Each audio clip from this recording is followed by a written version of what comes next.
Good afternoon, everyone. My name is Keith Whalen from RPI Consultants. I want to thank you for taking the time to attend this webinar on version 11 Benefits Differences. Two great presenters for you today, Ms. Melissa Olson, RPI's ACM practice manager, and Jackie Dudas, longtime ACM consultant. Going to get started in just a couple minutes. First, have a couple of housekeeping notes for you. We will be recording this presentation. It takes us 7 or 10 days to get it rendered and up on YouTube. We'll send you a link once it's there. We encourage questions. Type them into the GoToWebinar module, and we'll prompt them for our presenters to read and answer throughout the presentation. It helps create a better dynamic, and it becomes more conversational. We also have another webinar getting ready for Global HR, I think it is, or projects get ready later today. So if you like this one, we hope you stick around for that one. And with that, we will get started. Thank you very much, Melissa, Jackie. Hey, Lawson community. So you'll notice this horrifying picture on the front. I'm a big Walking Dead fan. Been anxiously awaiting Sunday's season premiere, and I won't make no spoilers. I know there's still people. I don't know how you could have it on your DVR right now because you have to. I'm super sad, but you have to close your Twitter, close everything so you don't get a spoiler. But I'm going to try and keep it light-ish. But the theme today will be Walking Dead because near and dear, and it's close to Halloween. So don't be scared. Okay, so about us. Thank you. If you're here, you may have joined us before. We are based out of Baltimore, full-service Lawson implementation partner, alliance partner. We are 70 strong, and we are located throughout the U.S. now. Okay, so Jackie is here, and Jackie is with a client right now that is actually implementing Global HR and V11 Benefits. They're in the early stages of design and build. Yep. And you've gotten a few questions. Yes, I'm going to try to remember some of the questions that I've gotten along the way and pose them to Melissa, and she's also going to be helping me learn more about version 11 benefits, so we're in this together. Yep. Okay, so just two main prerequisites for you. You have to have Global HR built. So, or you could be in the midst of rolling out Global HR and do it in tandem, but you cannot run Benefits V11 without Global HR setup. The other thing is that you have to enable it in your organization setup. So when you go in and you are setting up your top tier organization, you have the option to either enable it, or if you do not check it, then your benefits module won't be live. For those of you that want to keep your S3 benefits and just go live with Global HR. What we're going to talk about today is the differences. You're on S3 benefits. Why do I need to move over to V11 benefits if I go to Global HR? Should I move over? Or are there cool things in Global HR benefits that will prevent me from having to spend a lot of money on customizations and IPA workflows to roll out open enrollment in S3? So those are some of the topics that we'll hit today. And one thing, if I might add while we're on this slide, in addition to needing some of the basics set up in Global HR, like your employees and the whole structure, just like the HR 13 in S3 holds your dependents, there are some pieces of the benefits module that are built in the Global HR system itself, like your action reasons, your action requests if you have any custom ones, but that's where your promotes, transfers, that's where all that's going to live too. So not only do you need the structure there, but there are a couple setup items in Global HR that you will need in addition to just straight up enabling it for your company there too. Security. So there are just a couple of roles. If you are rolling this out, Lawson security in S3 does not work for Landmark. So there are new security roles. Your benefits manager or your benefits administrator will need the benefits administrator role. There are a couple of different roles under that based on how much you want your benefits admin to do. If you need to spread it out, you can create custom roles based off of that main benefits administrator role. And then if you want to roll out enrollments, open enrollments, life events to your employees, you would give the employee or your resource the employee role. Okay, what we're going to hit first is just some of the changes that happen on the setup. So you'll see the first thing that we're going to go over is your benefit organization and your benefit groups. So we kind of just talked about your benefit organization. That is that top tier organization that you would check off and say, yes, this organization will be running benefits. I think Bassett may have had a question. Yeah, so one of the concerns at my current client was if in the future, if we bring on affiliates and we want to set them up as their own company, how do we do that? How does that work for the benefit structure? Right, so it would be a new setup for each of the affiliates. So unfortunately, if they are different organizations, you cannot share any of those benefit plans, benefit groups, any of the criteria that you build out in your main benefits module with other organizations. So it might end up being a direct copy that you would convert over into a new organization. And that's one of the reasons why we often recommend that you have everyone under the same organization, but there are business drivers and needs where you do need to definitely keep them as separate organizations too.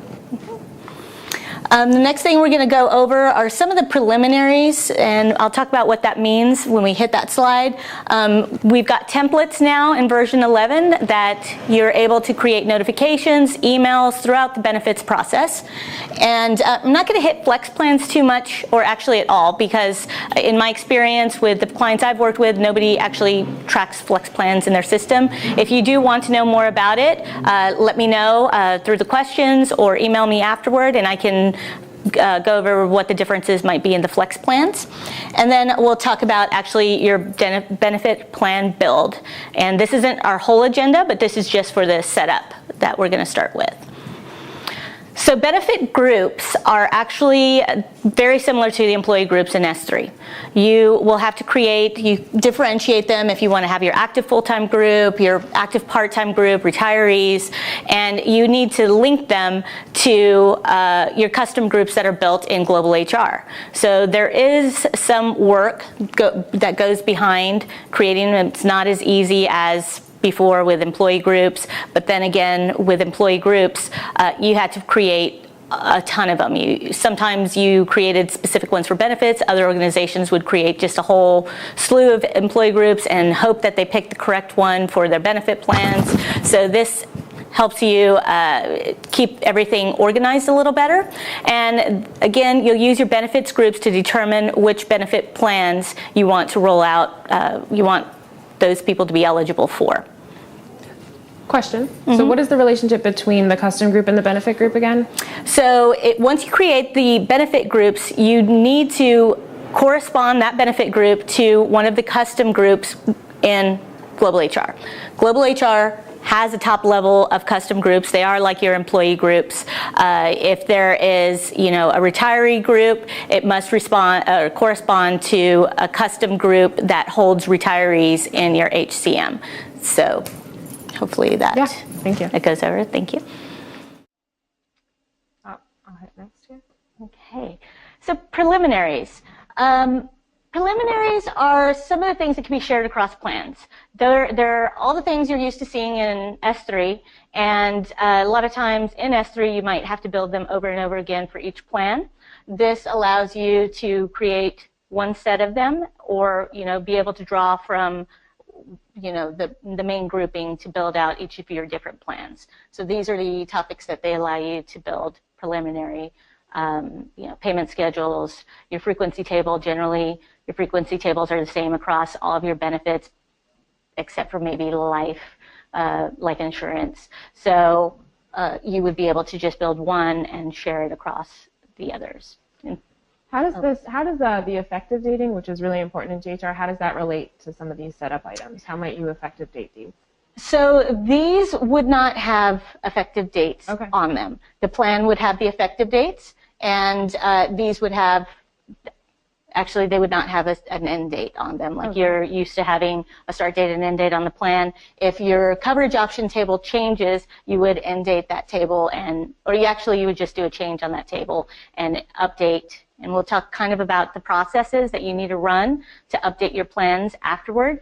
but that's a big one. If you change your coverage option table, a lot of things are affected by that, your deductions and some other things in payroll. So some processes do need to be updated after that coverage option table is changed. Right. Thank you, that's a good question. Had to dig in the recesses for that one. Templates. So this is really exciting because you're able to build notifications and email templates to push out any kind of wording or messaging you want to your employees at any part of the benefits enrollment process or life event enrollment process. The types that you're able to push out are the enrollment template, which is when any kind of benefit is changed outside of the enrollment process. So if it's a life event type of enrollment, or if the employee has had a position change and they're now eligible, you would be able to create a template that notifies the employee that they're eligible for benefits. Once they change or enroll in something, there's a template that follows up that lets them know everything's been finalized or submitted. The employee benefit template will let you know when anything happens during the enrollment process. So that's when anything's added, approved, changed, if they're declining coverage, any kind of changes throughout the enrollment, you can trigger a notification if you want your employees to receive that. Also, the next one is a COBRA enrollment. It's basically the same thing as our other enrollment template, just for your COBRA participants. And then the last one is also for their enrollment time, the notifications that go out to your COBRA participants as well as your retirees. So it captures the non-employees that are also benefit eligible and that may enroll or change or do anything with their benefits throughout the year. So if I become benefits eligible, where will this notification come to me? Is it email? It's email. Okay. Mm-hmm. Okay, so this is also some new functionality that I think is really exciting because in S3, I do a lot of projects where we go in to set up open enrollment for employee self-service, but we have a ton of rules around EOI. So the benefit plan has, your generic, life event or your life insurance, minimums, maxes, all the things the employee can elect for supplemental life, but if they need evidence of insurability, those rules aren't in there. So we generally create process flows that say, okay, if the employee chooses the 2 times their salary, but they're an executive and 2 times pushes them over the $150,000 threshold that is guaranteed, then they need an EOI. But I can't write that rule in those rules that we have already for that benefit plan. So anything around EOI, I've done a ton of customization. Our developers have done a ton of customization around the enrollment process to ensure that any exception where an evidence of insurability is needed, that it hits and it doesn't go through as a elected benefit. So a couple of things that I'm showing you here on the screen is the dates. So if they can go in, if they're a new employee and they can go in without EOI to any plan or any amount, you give them a certain amount of days. If it's past that, say what I put here was 30 days, if it's past that 30 days, they'll need an EOI, then we can set up messaging, and it's right there on that screen. You'll see what do you want the employee to see. This is not an email template. This is actually messaging that shows up on their profile. So when they open up their employee self-service, employee space, this is what they'll see in the benefits area that it has, they've missed, it'll go right away when they try and enroll in it. They've missed the period. They need an EOI now. They need to either contact the provider for it, contact HR, however you push those out. The next one there is the guaranteed issue amount. So if they can choose up to, say, $100,000, or in this case, $50,000 guaranteed without EOI, they want to select more, or maybe this year they went in at at 50,000, and next year they want to select 60,000. They've exceeded it, they need an EOI, lets them know why they won't be able to select 60,000 or 80,000 or whatever it may be. And then the last one there is that first example that I mentioned about a multiplier of the salary. If it goes outside the EOI guaranteed rate range, they will get a message. So this is kind of going into that guaranteed. You're able to specify the largest amount that is guaranteed for coverage without EOI. You're able to put that custom issue limit message on their profile when they try and do that. Their salary amount multiples, they allow for whatever that max will be, and specify the amount. So again, if it's not a salary multiple, if they just can't go over 300,000, then you can put 300,000 as opposed to they can't go over 2 times their salary. And then there's notification emails that a benefits admin will get to either approve or deny an EOI that comes through. So I don't know if anybody denies them too often, but maybe an employee fills it out themselves and tries to send it back to you as opposed to sending it through the provider, or there's no verification that the provider signed off on it, then the benefits admin is able to deny it and say, hey, no, you need to go through the provider to ensure that this evidence of insurability is legit. So. Okay, enrollments. So this is not only open enrollment, this is throughout the year enrollment. There is an enrollment view, so you as a benefits manager or benefits administrator are able to go into an area, click on the resource, and see pretty much what they're seeing. So if they call you and say, I'm having problems, there's this plan here that I don't understand what it is, or sometimes they just have questions or just need their hand held going through it. You're now able to be able to kind of walk through it with the enrollment view with them. You're able to mass create enrollments. So if there are certain groups, maybe there is an affiliate that all gets one benefit because they're grandfathered into a benefit, but nobody else is able to get to this benefit, you are able to mass create that grandfathered benefit for that particular group, benefit group, or of people or resources. You're able to mass enroll in a default plan. So if everybody gets life insurance, you don't need them to get basic, you don't want to give them the option for basic life insurance through open enrollment because that's something that's company paid, everybody gets it, they don't need to select it. You can mass enroll everybody in there. You can mass finalize all of the enrollments. So in S3 we're used to the pending, everything goes into that BS 31 screen, BS 32, and then you have to run the 531, 532 to be able to change them from pending to actual enrollments. Everything works a little bit differently in GHR. There aren't batch programs. So here you'll be mass finalizing all of the enrollments once they're in, and it is a process that you would run. And then you can mass send out emails. So just everybody, open enrollment is ending in 2 days. If you haven't gone in, please go in. Send them an email about a new coverage option or a new benefit plan that they may not be aware of because you haven't had it before this year. So it's an easy way to communicate with all of your employees throughout the benefits or enrollment process, or even, like I said, outside the open enrollment time. If I don't want someone to be able to reply to that email, can I set up a separate email address that it'll comes bounce from? Okay. You can. All you right. can. That's good. Yes, all of that is in the template setup area that you would set that up. Okay, and now there's some statuses. Again, before, your employees would go through open enrollment or new hire enrollment, new hire enrollment, life event enrollment, and they would start it, and they would stop it, and they would start it again, and maybe they got all the way through, but they didn't pull the trigger. Maybe it's sitting up on their desktop at 11:59 p.m. on the last day of open enrollment. Whatever it may be, you have no idea. All you know is if they've submitted it, you can either query them on the BS 32 and 31, or if you finalize everything and then you run some sort of exception report to see who didn't enroll. That's about the only time you know where they are.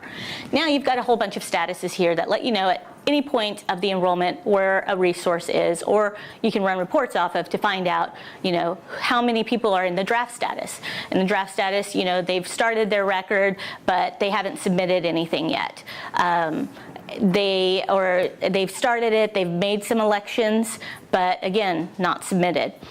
If they've submitted it, it's ready to go. You can see the day before enrollment closes what percentage of employees have submitted their elections. If there is a large percent, you send one of those mass emails out, or you target whomever has not enrolled. Submit pending is they've already submitted it.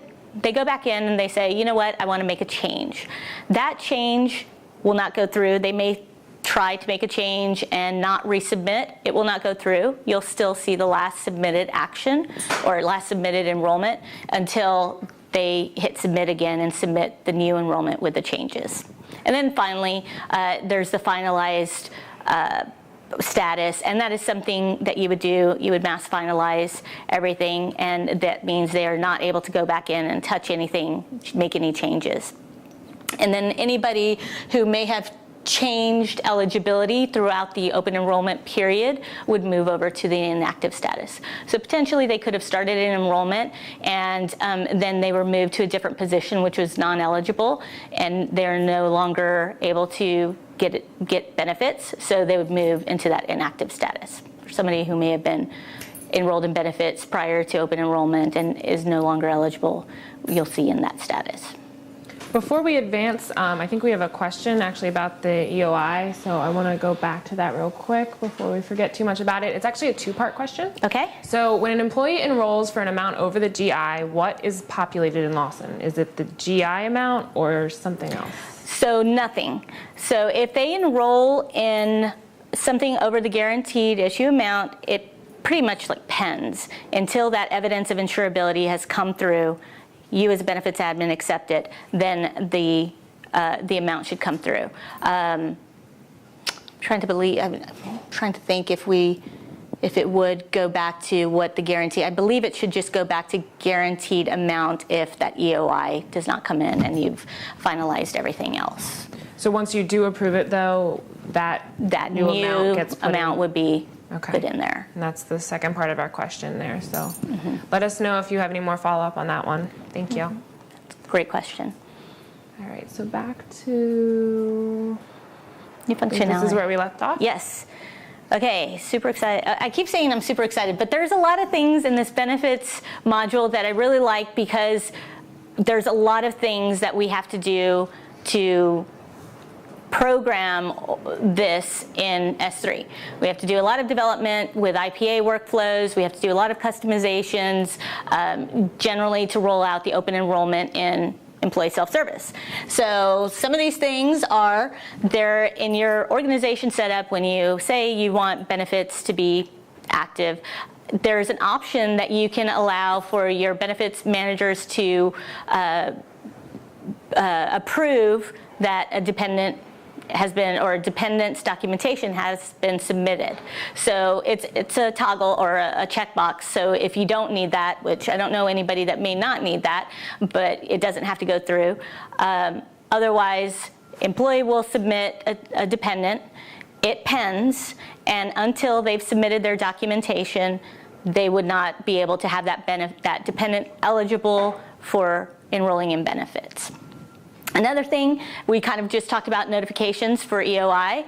So all these notifications allow for attachments. So if you do have an EOI that you want to attach to a notification that somebody has enrolled in something that's outside of what is not subject to it, then you can attach the EOI.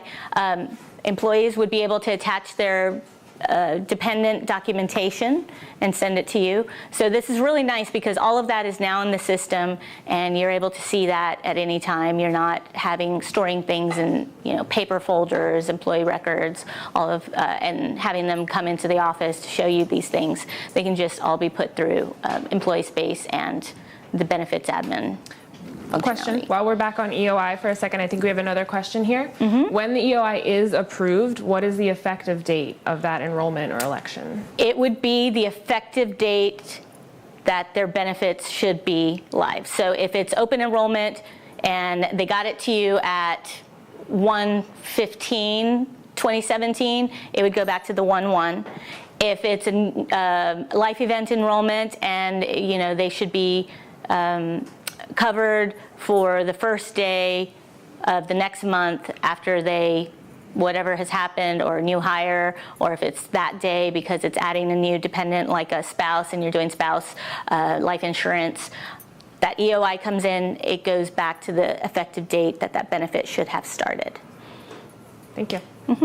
And I think you do have to put some rules around how late you'll accept them. You're not going to accept them for the rest of the year and then all of a sudden it goes back like 5 months and lets them have that life insurance, and then you have to start taking those deductions out for the higher amount. So you might want to drive that and say, within a reasonable amount of time after your enrollment, 2 weeks, 4 weeks, whatever it may be. Okay, what else do we have here? Woohoo! HDHP and HSAs. So I don't think. This is functionality available in version 11, but I get excited every time I see it. Version 10. Version 10, thank you. The latest version of version 10, I believe. There's a new prerequisite enrollment. Prerequisite enrollment. Yep. So a big thing is if you have a high deductible health plan and you offer an HSA for that, they were not linked. So an employee goes through enrollment, they select a regular medical plan, and they're offered an FSA and an HSA. So they're offered a flex spending account and a health savings account, and they can select that HSA, and the enrollment lets them go, if you don't put a process flow in the back end, which I usually do, that doesn't let them select it. But out of the box, you would have to create all kinds of custom programming to say, hey, look at what they select. Once they select it, then only offer them FSA for medical or HSA for a high deductible health plan. So now you can put these prerequisites. So not only for these two plans, if you have a prerequisite for any other benefit offering, that they have to select some other plan first before they're offered another benefit, then you can create those prerequisites in the system. And finally, another huge one that we've been asked about for a very long time, and I'm sure Infor has been hounded about forever, is electronic signatures. So they are enrolling in benefits. These are deductions that are coming out. You want some way to say, yeah, I actually chose these. You didn't put them in the system for me. And we've always said, based on them hitting that submit button and they get their confirmation page, that's essentially an electronic signature. Now you have a place where you can set up terms and conditions around that electronic signature, any other kind of wording that you need to say, this is what I've selected, I understand, this is what's coming out for the next year, starting on January 1st of next year, whatever you may want it to say, you build that in, and it will show up right above that electronic signature section. Is that where the employee would just put their name in, or do they need additional software to be able to actually write They their just name? put their name in. Okay. So for them typing it would be taken as an electronic Okay, signature. great. Okay, medical support orders, also new in version 11. So if you have employees that have been court ordered to provide benefits for their dependents, you can get those medical support orders, put them in the system for tracking, and when the employee goes in for open enrollment or life event enrollment, whatever type of enrollment they go in, they are essentially forced to select the specific plan and the specific dependent that is they're ordered to provide benefits for. If they want to say, I don't want anything and try and get around it, they would not be able to get through they would not be able to submit their enrollment. So here it's pretty basic. You just put the order number in, the start date, when that order was given to the court assigned that order to them. And then under the alternate recipients tab there, you would select whichever dependent that they need to cover. If they've not entered that dependent, you need to get that dependent information in there. Alternate recipients means that you can also cover anybody else. Well, if it's not the dependent, if it's the parent, whoever has custody of the child, you can also create benefits for them, even though they're not your dependent, they're the alternate recipient. And then the coverage. So if it's only health plans or if it's only dependent spending, whatever it may be, you select what the court ordered for them to cover, and that's what it will force them to enroll in. And I see you can attach a document here. You can. Where are all these documents when you attach them here? Do they have to be up on the server? They do. Okay. They do. So they already have to be scanned and then saved on the server, and then you would just connect the records here? Oh, they could be on your desktop, and you can browse to them and attach them here. They can be, if they're emailed to you from an employee, it can be on their desktop. Okay. They attach it on their employee record or their employee self-service, and it'll save up to the server. So once it's in here, you can open it from wherever you are? Mm-hmm. Very cool. Mm-hmm. Wherever you are, if you have access to Right. the rich client, most likely, yes. Okay, so I think one of the questions... yeah, where's the BN100? Yeah, so there is no BN100, BN102, there are no BN3 number of programs at all. So there are a series of processes that you run. These processes are in the Springboard for the Benefits Administrator, and you would select based on, same sort of criteria you're able to create for your BN100. If it's by your benefit group / employee group, you would create it for them. It would be by dates, whatever you need, the criteria is there for you to set it up. So a couple of the processes you have is you're able to mass enroll in the default plan. We kind of talked about that earlier, getting everybody in a life insurance plan. Benefit period status process is used to evaluate the eligibility for ACA. So I'm putting it on there because this process is in here, but all of the ACA development is not complete in version 11 yet. So all the things that you have in version 10, version 9 that you need to report and track and file are not yet all developed in version 11, but there are pieces of it, and they are, I'm not too sure what the date is. I can get that for you if anybody has Spring. It's the spring that it should be rolled out, just because there's so few clients on version 11 benefits, and as of last filing year, there were no live clients on V11 benefits, so they did not have to rush to get it developed. So this benefit period status process is what you can use to get the initial measurement period, the administrative period, and or stability period. The benefit plan status is one of the processes that's used to verify plans that need to be updated because of change of coverage. Kind of talked about that earlier. If you make any changes to some of those preliminaries, you need to update your plans, and this is the process you will do. Maybe you change rates and you need to push those rates out right before enrollment. This is the process that you'll use to do that. Let's see, update dependent benefits to stop date. You'll want to run this pretty periodically because this is what goes out there and looks to see the rules that you've set up for your stop dates on your plans, to see if it's a dependent equals 26, then they're no longer eligible for some plan. This will go out there, find anybody that's 26 and remove their eligibility and stop the plan for you. And then there's a couple of processes that will slice and dice how you report your life insurance income by dependents, spouses, or employees. There's a few other ones out there, but I didn't put those in there. They're not, again, some of them have to do with processes that I don't often see used, or they're a little more intense to explain in a presentation, like an overview presentation. Yeah. Kind of one step. Is there anything you can think of there? Along those lines, too, Global HR is built as a global system, so there are there's functionality for other countries in there too, so some of those reports might not even be relevant to your processing. However, if you do function over multiple countries, you will have those options in there to do reporting and any filing. Which is a nice segue to reporting. So couple of the big ones that are in there, you are able to pull out a benefits statement. This is, again, benefits that you track and that you have a benefits plan attached to. So contribution plans, if you're tracking those, and your health plans, your insurance plans, employee paid plans, company paid plans, all of those can be put on the benefit statement, but it's not going to be a total rewards because you're not taking anything that is outside of a benefit plan and putting that in with their other types of benefits. Your dependent benefits, you can run a report on all of the benefits that people, or if you have to find one person and figure out what their dependents are enrolled in, you can run that report.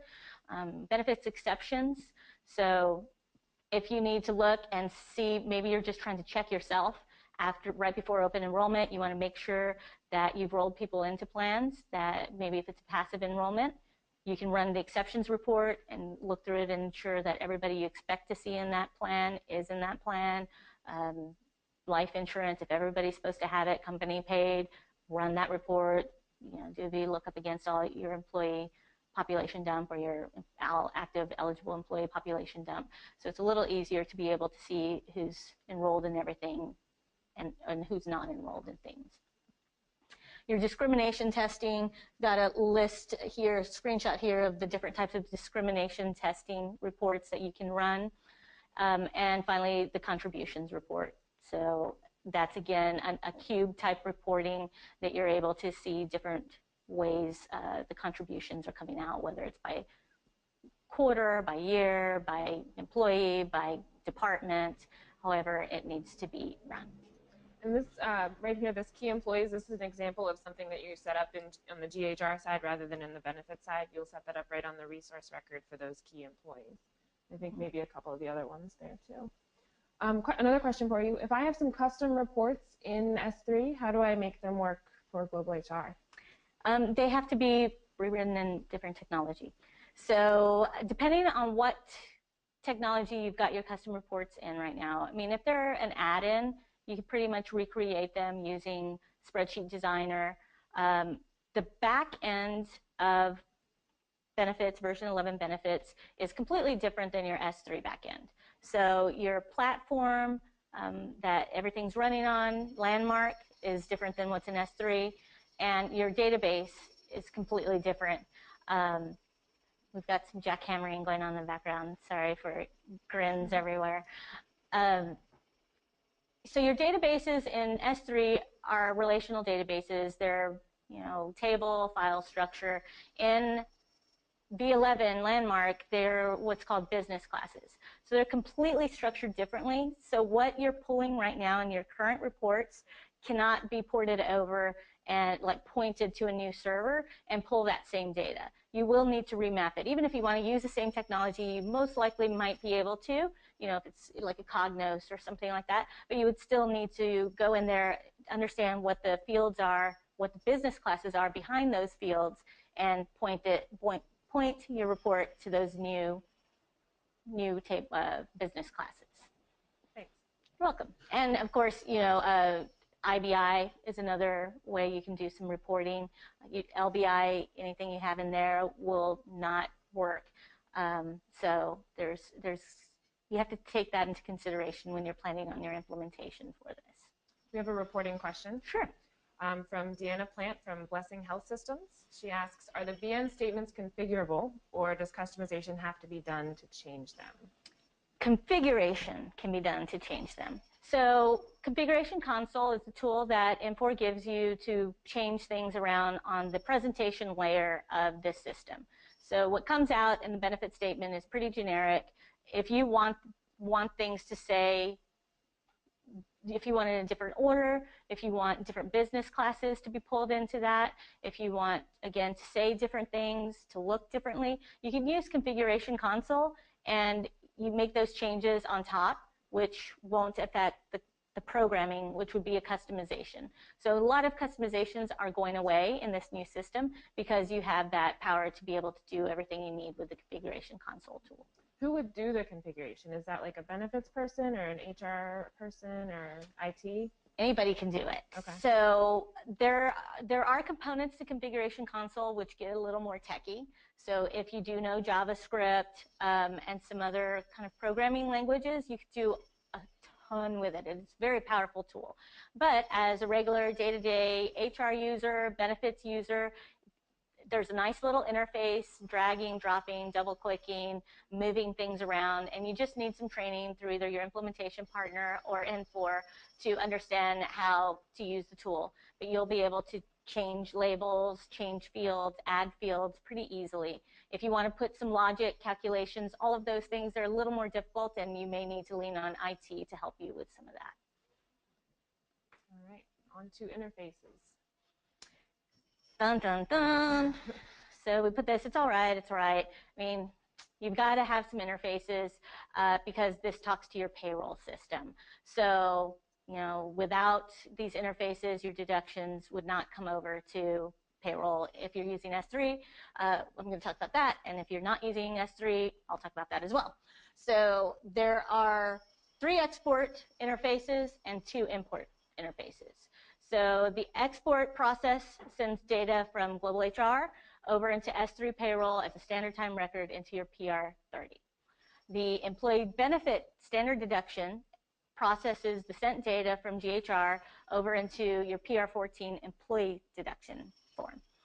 And as deductions are created or changed in Global HR, it's written to the export table as a benefit deduction export record. So you're still going to have the history of what comes over, and you'll know what is coming over from your talent management system versus what might have been manually changed or entered in S3 and payroll by, you know, your payroll specialist or whomever will do that.